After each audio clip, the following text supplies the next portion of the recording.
सभी बच्चों को जय हिंद। मैं सुरेश उके, व्याख्याता, शासकीय कन्या उच्चतर माध्यमिक विद्यालय सुकमा, जिला सुकमा, छत्तीसगढ़। बच्चों, आज हम कक्षा 12वीं विषय अर्थशास्त्र वार्षिक परीक्षा 2022 के सेट ए के दीर्घ उत्तरीय प्रश्नों का अभ्यास करेंगे। प्रश्न क्रमांक 19, मांग के नियम के लागू होने के 6 कारण लिखिए। उत्तर, मांग के नियम लागू होने के 6 कारण इस प्रकार हैं। पहला, सीमांत उपयोगिता ह्रास नियम। मांग का नियम सीमांत उपयोगिता ह्रास नियम पर आधारित है। सीमांत उपयोगिता ह्रास नियम के कारण उपभोक्ता कम कीमत पर वस्तु की अधिक मांग और अधिक कीमत पर वस्तु की कम मांग करता है। दूसरा, मूल्य प्रभाव। वस्तु के मूल्य में कमी या वृद्धि होने से उस वस्तु की मांग में वृद्धि या कमी होती है। इसके कारण मांग वक्र बाएं से नीचे की ओर दाईं ओर गिरता है। तीसरा, आय प्रभाव। कीमत में कमी के कारण उपभोक्ता की वास्तविक आय में वृद्धि हो जाती है, अतः वह कम कीमत पर अधिक मात्रा में वस्तु क्रय करता है। ऊंची कीमत होने पर वास्तविक आय में कमी हो जाती है, इसलिए वह कम मात्रा में वस्तु क्रय करेगा। चौथा, प्रतिस्थापन प्रभाव। जब किसी वस्तु की कीमत में कमी आती है तो वह अन्य वस्तुओं के मुकाबले में सस्ती हो जाती है। इसके कारण उपभोक्ता अन्य वस्तुओं के स्थान पर इस सस्ती वस्तु को खरीदना पसंद करेगा। पांचवा, वस्तु के वैकल्पिक प्रयोग। वस्तुओं के वैकल्पिक प्रयोग होने के कारण भी वस्तु की कीमतें घटने लगती है। उस वस्तु की विभिन्न प्रयोगों में मांग बढ़ जाती है तथा वस्तु की कीमत में वृद्धि होने से मांग घट जाती है। छठवां, उपभोक्ता समूह का आकार। जब किसी वस्तु की कीमत कम हो जाती है तो उसकी मांग करने वाले लोगों की संख्या बढ़ जाती है, अर्थात उपभोक्ता समूह का आकार बढ़ जाता है। इसके विपरीत स्थिति में मांग में कमी हो जाती है। अथवा प्रश्न, उपयोगिता से क्या आशय है? उपयोगिता की विशेषताएं बताइए। उत्तर, उपयोगिता का अर्थ। उपयोगिता का अभिप्राय किसी वस्तु के उपभोग से प्राप्त होने वाली संतुष्टि से है। Professor JS. मिल के अनुसार परिभाषा इस प्रकार है। अर्थशास्त्र की भाषा में वस्तु अथवा सेवा की मानवीय आवश्यकताओं को संतुष्ट करने की शक्ति अथवा क्षमता को उपयोगिता कहते हैं। उपयोगिता की विशेषताएं इस प्रकार है। विशेषता 1, उपयोगिता व्यक्तिगत होती है। उपयोगिता व्यक्ति से संबंधित होती है। एक वस्तु एक व्यक्ति के लिए उपयोगी हो सकती है, दूसरे के लिए नहीं। इसके अतिरिक्त एक ही वस्तु की उपयोगिता भिन्न भिन्न व्यक्तियों के लिए भिन्न भिन्न हो सकती है। विशेषता 2, उपयोगिता मनोवैज्ञानिक धारणा है। उपयोगिता को भावनात्मक रूप से अनुभव किया जा सकता है। इसका कोई भौतिक रूप नहीं होता है। यह मनुष्य की मानसिक संरचनाओं पर निर्भर करता है। विशेषता 3, उपयोगिता आवश्यकता की तीव्रता पर निर्भर करती है। उपयोगिता आवश्यकता की तीव्रता पर निर्भर करती है, इसलिए उपयोगिता को तीव्र इच्छा भी कहते हैं। जैसे भूखे व्यक्ति को भोजन की आवश्यकता अधिक हो सकती है, पर जो संतृप्त रूप से भोजन कर चुका है उसे भोजन की आवश्यकता नहीं रह जाती है। विशेषता 4, उपयोगिता समय तथा स्थान के अनुसार परिवर्तनशील होता है। विशेषता 5, उपयोगिता का लाभदायक होना हमेशा जरूरी नहीं। प्रश्न क्रमांक 20, राष्ट्रीय आय के अनुमान की व्यय विधि के प्रयोग में क्या सावधानियां रखनी चाहिए?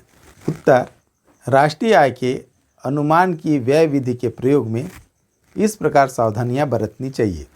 पहला, स्वयं के उपयोग के लिए उत्पादन के रखे हुए भाग को राष्ट्रीय आय में जोड़ा जाता है।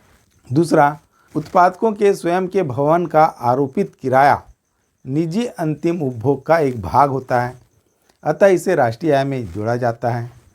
तीसरा, मध्यवर्ती वस्तुओं एवं सेवाओं पर किए गए व्यय को राष्ट्रीय आय में शामिल नहीं किया जाता है। चौथा, हस्तांतरण भुगतान जैसे पेंशन, छात्रवृत्ति, बेरोजगारी भत्ता आदि को राष्ट्रीय आय में शामिल नहीं किया जाता है। पांचवा, पुराने माल पर किए गए व्यय को राष्ट्रीय आय में शामिल नहीं किया जाता है।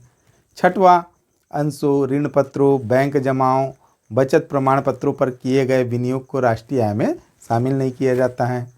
सातवां, व्यय विधि पर हमें बाजार मूल्य पर सकल घरेलू उत्पाद का मूल्य प्राप्त होता है।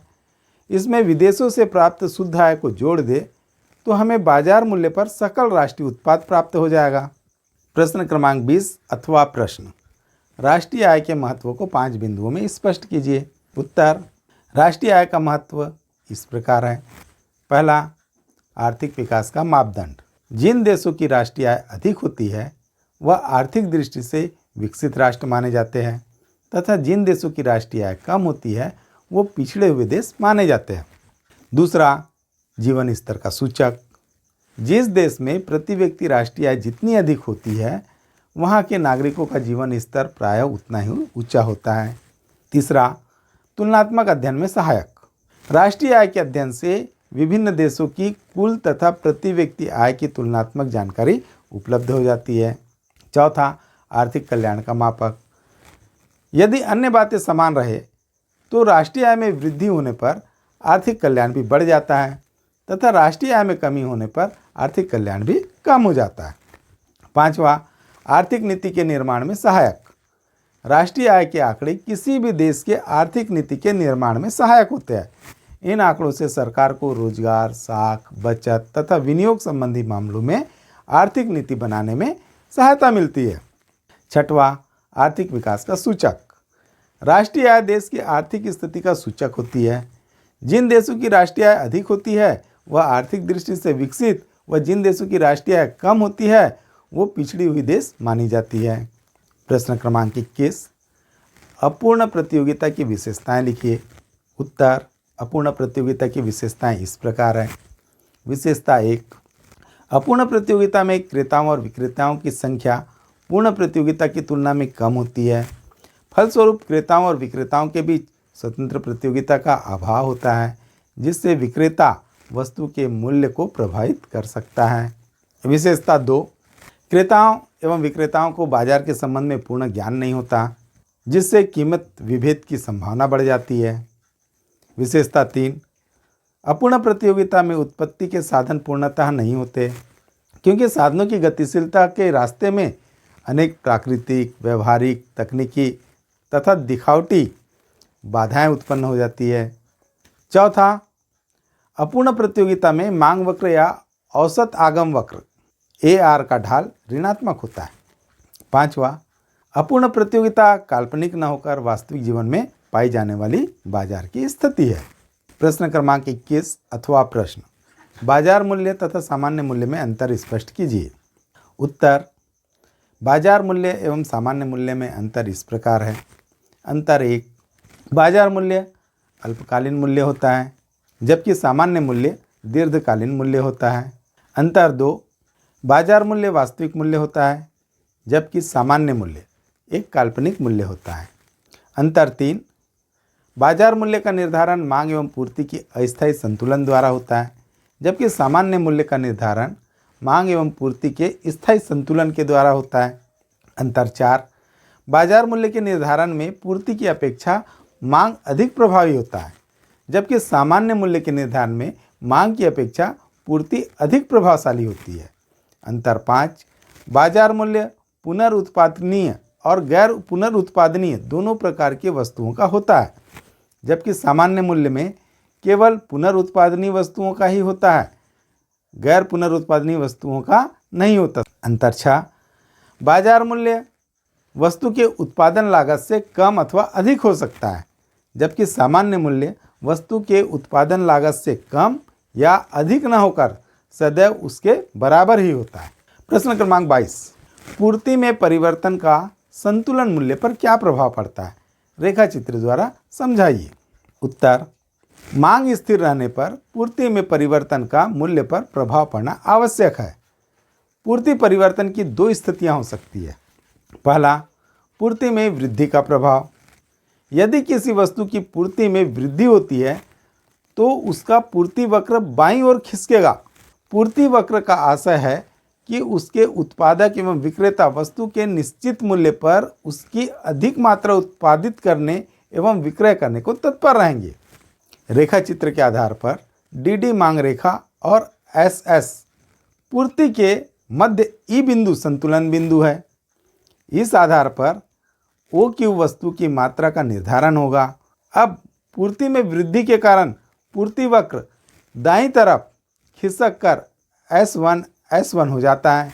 इस S1 वक्र DD मांग वक्र का E1 संतुलन होता है। अतः मात्रा बढ़कर Q1 हो जाता है। दूसरा, पूर्ति में कमी का प्रभाव।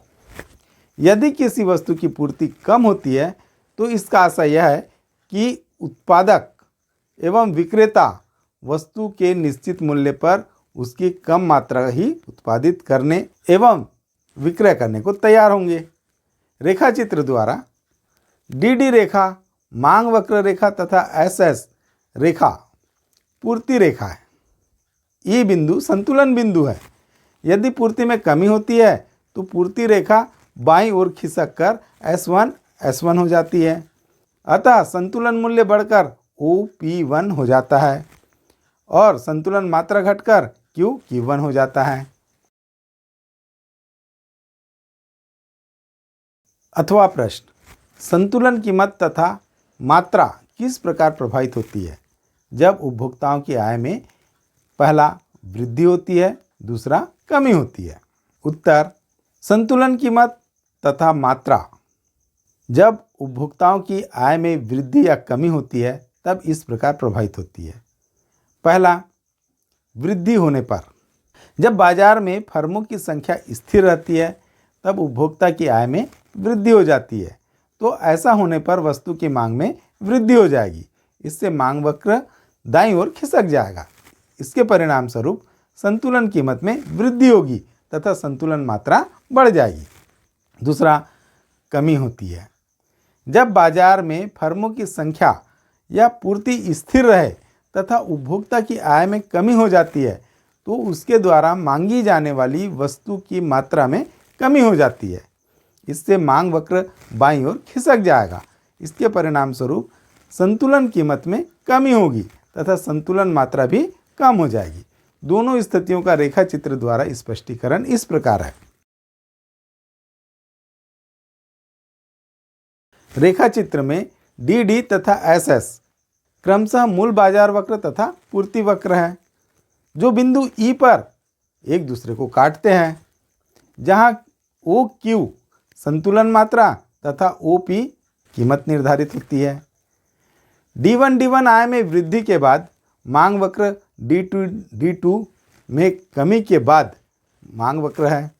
रेखा चित्र से स्पष्ट है कि जब आय में वृद्धि होती है तो नया मांग वक्र D1 बनता है तथा नया संतुलन बिंदु यह प्राप्त होता है, जिस पर नई कीमत तथा मात्रा क्रमशः P1 तथा Q1 है, अर्थात दोनों में वृद्धि हो रही है। जबकि आय में कमी होने पर नया मांग वक्र D2 हो जाता है तथा नया संतुलन बिंदु G प्राप्त होता है, जिस पर नई कीमत तथा मात्रा क्रमशः P2 तथा Q2 है, अर्थात दोनों में कमी हो रही है। अतः इस प्रकार हम कह सकते हैं कि सामान्य वस्तु के संदर्भ में उपभोक्ता की आय कम या ज़्यादा होने पर वस्तु की कीमत तथा मात्रा दोनों में ही वृद्धि अथवा कमी हो जाती है। प्रश्न क्रमांक 23, रिजर्व बैंक की स्थापना किन किन उद्देश्यों को लेकर की गई थी, स्पष्ट कीजिए। उत्तर, भारतीय रिजर्व बैंक की स्थापना के उद्देश्य इस प्रकार है। पहला, रुपयों के आंतरिक एवं बाह्य मूल्यों में स्थिरता लाना। रिजर्व बैंक की स्थापना के अभाव में रुपयों के आंतरिक एवं बाह्य मूल्यों में स्थिरता नहीं लाई जा सकती, क्योंकि जब तक साख एवं मुद्रा पर एक ही संस्था का नियंत्रण नहीं होगा तब तक व्यापारिक आवश्यकताओं के अनुसार मुद्रा की पूर्ति का विस्तार या संकुचन नहीं हो सकता। अतः इस उद्देश्य की पूर्ति हेतु रिजर्व बैंक की स्थापना की गई। दूसरा, सार्वजनिक ऋणों की व्यवस्था करना। बाह्य ऋणों की व्यवस्था में केंद्रीय बैंक की महत्वपूर्ण भूमिका होती है। यह सरकार द्वारा विदेशों में अंतर्राष्ट्रीय वित्तीय संस्थाओं से लिए जाने वाले ऋणों एवं भुगतान का हिसाब रखता है। अतः इस उद्देश्य की पूर्ति हेतु रिजर्व बैंक की स्थापना की गई है। तीसरा, कोषों का केंद्रीकरण। केंद्रीय बैंक की स्थापना से पूर्व समस्त बैंक अपने नगद कोष अलग अलग रखते थे। इससे बैंकिंग प्रणाली में दृढ़ता नहीं आ पाती थी तथा जनता का इसमें विश्वास उत्पन्न नहीं होता था। अतः समस्त बैंकों के नगद कोषों के केंद्रीकरण के लिए रिजर्व बैंक की स्थापना की गई है। चौथा, मुद्रा बाजार का संगठन। देश में मुद्रा बाजार असंगठित था।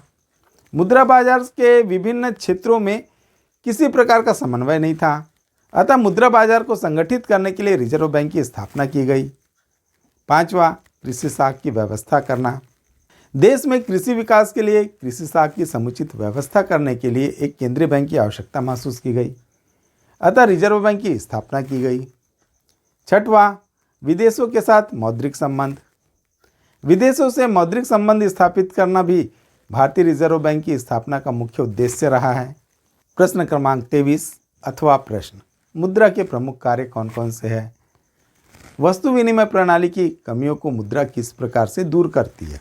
उत्तर, मुद्रा के कार्य इस प्रकार है। पहला, विनिमय का माध्यम। मुद्रा को सामान्य स्वीकृति का विशेष गुण प्राप्त होता है। इसके कारण यह क्रय शक्ति के रूप में बिना किसी व्यवधान या बाधा के उपयोग में लाई जा सकती है। मौद्रिक विनिमय में मुद्रा से बेहतर विनिमय का कोई माध्यम नहीं है। वस्तु विनिमय के दोहरे संयोग की समस्या को मुद्रा ने हल कर दिया है।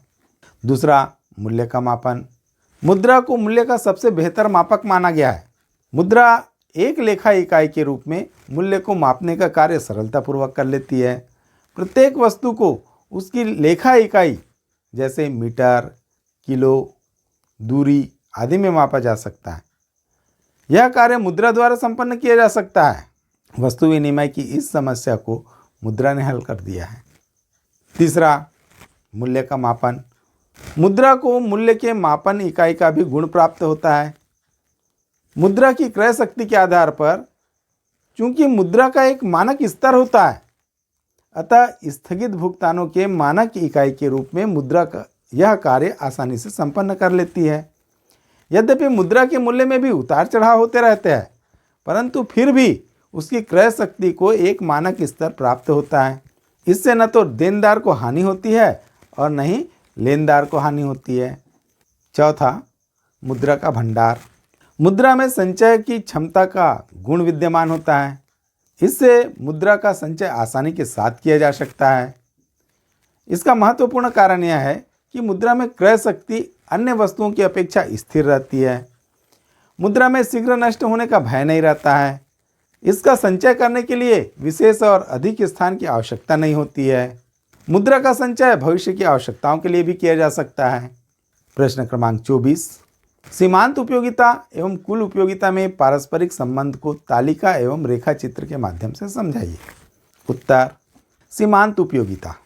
सीमांत का शाब्दिक अर्थ अंतिम इकाई से होता है, अतः सीमांत उपयोगिता उपयोग की जाने वाली वस्तु की अंतिम इकाई से प्राप्त उपयोगिता होती है। दूसरा, कुल उपयोगिता। कुल उपयोगिता संतुष्टि की वह मात्रा है जो किसी वस्तु की निश्चित मात्रा के लिए उपभोग से प्राप्त होती है। दूसरे शब्दों में, कुल उपयोगिता वस्तु के उपभोग की जाने वाली सभी इकाइयों से प्राप्त होने वाली उपयोगिता के योग को कहते हैं। सीमांत और कुल उपयोगिता में पारस्परिक संबंध को हम इस प्रकार तालिका की सहायता से स्पष्ट कर सकते हैं।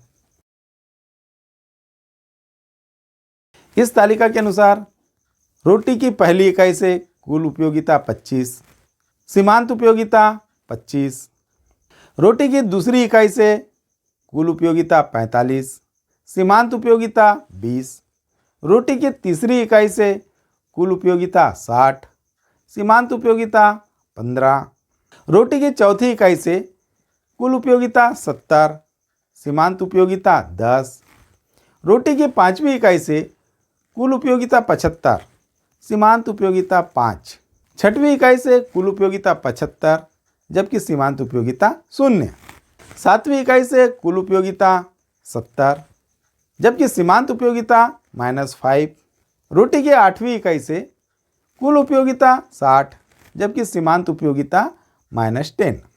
इस तालिका के द्वारा स्पष्ट है कि जैसे जैसे रोटियों की उत्तरोत्तर इकाइयों का उपभोग किया जाता है, वैसे वैसे रोटियों की सीमांत उपयोगिता क्रमशः कम होती जाती है, जबकि कुल उपयोगिता बढ़ती जाती है। इस तालिका के अनुसार पांचवी इकाई तक कुल उपयोगिता बढ़ती है।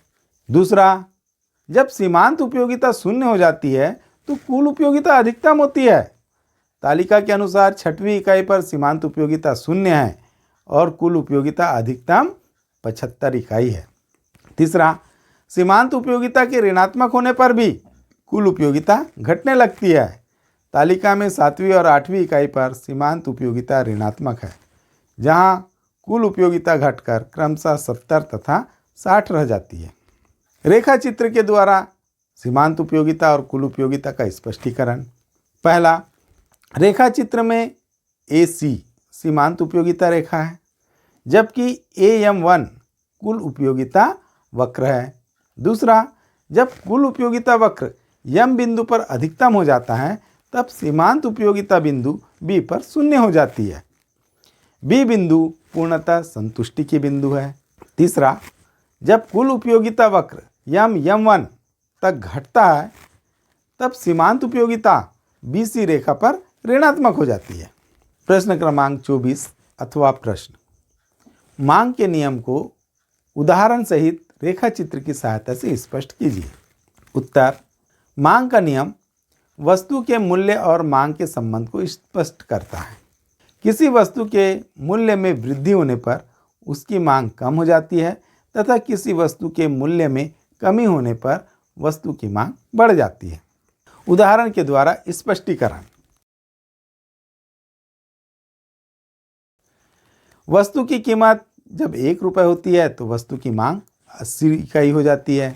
जब वस्तु की कीमत बढ़कर 2 रुपये हो जाती है तो वस्तु की इकाई की मांग 70 हो जाती है। वस्तु की कीमत जब 3 रुपये हो जाती है तो वस्तु की मांग 60 इकाई हो जाती है। जब वस्तु की कीमत बढ़ करके 4 रुपये हो जाती है तो वस्तु की मांग घट करके 50 इकाई हो जाती है। जब वस्तु की कीमत बढ़ करके 5 रुपये हो जाती है तब वस्तु की मांग घट करके 40 इकाई हो जाती है। इस सारणी से स्पष्ट है कि जैसे जैसे वस्तु के मूल्य में वृद्धि होती जाती है वैसे वैसे उसकी मांग कम हो जाती है। अतः स्पष्ट है कि वस्तु के मूल्य व वस्तु की मांग में विपरीत संबंध होता है। जब वस्तु का मूल्य 1 रुपये प्रति इकाई होता है तो वस्तु की 80 इकाइयों की मांग की जाती है। वस्तु का मूल्य बढ़ने पर क्रमशः 2, 3, 4, 5 उसकी मांग भी क्रमशः 70, 60, 50, 40 कम होती जाती है। रेखा चित्र से स्पष्ट है कि DD मांग रेखा ऊपर से नीचे की ओर गिरती हुई होती है, जो स्पष्ट करती है कि वस्तु की कीमत बढ़ने पर उसकी मांग कम होती जाती है। तो बच्चों, इसी के साथ ही हमारी आज की क्लास यहीं पर समाप्त होती है। मैं उम्मीद करता हूँ आपको मेरी क्लास पसंद आई होगी। इसे ज़्यादा से ज़्यादा लाइक करें, शेयर करें और सब्सक्राइब करें। धन्यवाद। जय हिंद।